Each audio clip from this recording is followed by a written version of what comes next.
Assalamualaikum warahmatullahi wabarakatuh. Salam sejahtera untuk kita semua. Shalom namo buddhaya, salam kebajikan, dan salam harmoni. Jadi pada video kali ini kami akan mempraktekkan beberapa gaya atau hukum dalam memenuhi tugas biomekanika. Sebelum masuk ke materinya, kami akan memperkenalkan diri terlebih dahulu. Perkenalkan, nama saya Iputu Raditya Abdi Dharma, NIM akhir 070 dari kelas 4 IKI. Dan rekan saya, Perkenalkan, nama saya Gedi Adi Saputriasa dengan NIM akhir 085 dari kelas 4 IKI. Dan teman saya, Perkenalkan, nama saya Ikadek Dwindarta dengan NIM akhir 047 dari kelas 4 IKI. Dan teman saya, Perkenalkan, nama saya Niputu Neta Manikawangi dengan NIM akhir 116 dari kelas 4 IKI. Dan teman saya, Perkenalkan, saya Anastasia Laura Haryanto dengan NIM akhir 113 dari kelas 4 IKI. baik, sekian perkenalan singkat dari kami. Selanjutnya kami akan menjelaskan dan mempraktekkan materi yang akan kami bawakan pada video kali ini. Biomekanika.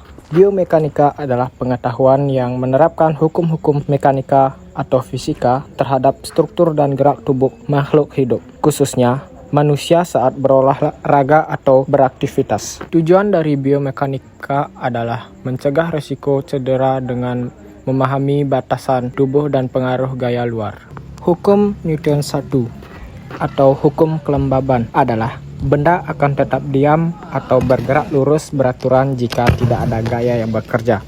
Contohnya, bola diam akan tetap diam sampai pemain menendangnya. Contoh hukum Newton 1 yang salah, di mana bola yang ditendang tidak bergerak lurus, melainkan berbelok atau menyamping dan tidak bergerak lurus saat ditendang. Titik berat adalah titik tempat seluruh berat tubuh atau massa dianggap terpusat.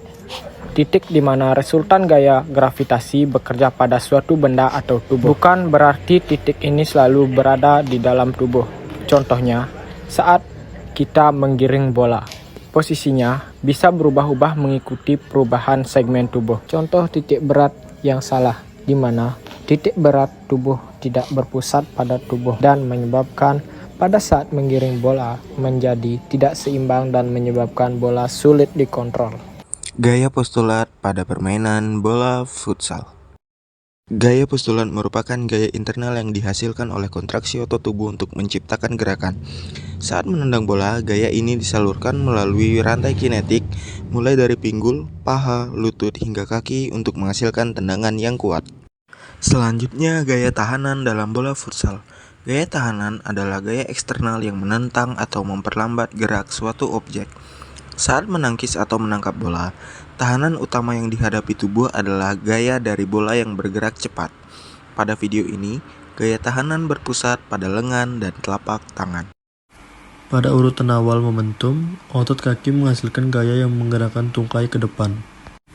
Kaki memberikan gaya pada bola saat terjadi kontak. Semakin besar gaya yang diberikan, semakin besar percepatan bola.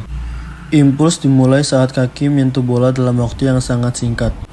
Gaya besar yang diberikan selama kontak menghasilkan impuls besar. Impuls tersebut mengubah momentum bola dari nol menjadi bergerak cepat menuju gawang. Keterkaitan hukum Newton 2 atau hukum percepatan dengan olahraga futsal. Saat kita passing, kaki memberikan gaya atau F pada bola, dan besar gaya yang diberikan menentukan percepatan dan kecepatan bola. Selain itu juga terjadi hukum Newton 3, yaitu setiap aksi akan menghasilkan reaksi yang sama besar tetapi berlawanan arah. Saat kita menendang bola, kaki memberikan gaya pada bola sebagai aksi, dan sebagai reaksinya, bola juga memberikan gaya pada kaki kita. Karena gaya dari kaki lebih mampu mengubah posisi bola, bola bergerak menuju arah tendangan. Gaya sentripetal menuju pusat. Gaya ini bekerja sebagai gaya nyata yang ditarik ke arah pusat lingkaran. Pada pemain, dihasilkan oleh gesekan antara sepatu dan alas serta tarikan otot kaki saat pemain melakukan manuver berbelok tajam. Gaya ini membuat pemain tidak terpleset keluar dari lintasan pada bola. Saat pemain memutar atau melakukan trik pivot melindungi bola dengan badan, kaki pemain memberikan gaya dorong ke dalam supaya bola tetap berada di dalam jangkauan kontrolnya dan tidak terlepas dari sisi keluar lapangan. Gaya sentrifugal menjauh dari pusat. Gaya ini adalah gaya semu atau efek inersia. yang dirasa mendorong tubuh menjauhi pusat rotasi saat bergerak melingkar. Pada pemain, saat menggiring bola dengan kecepatan tinggi sambil berbelok zigzag, tubuh pemain terasa terlempar ke arah berlawanan dari belokan. Pemain harus mengimbanginya dengan cara memiringkan badan ke arah dalam kurva lintasan agar tetap seimbang dan tidak jatuh.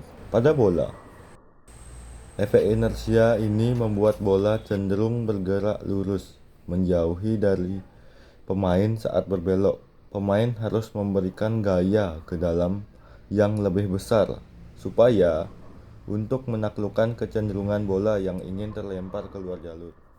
Sekian yang dapat kami sampaikan. Mohon maaf apabila ada kesalahan gerakan maupun kata. Kami ucapkan terima kasih. Parame Santi. Om Santi Santi Santi Om.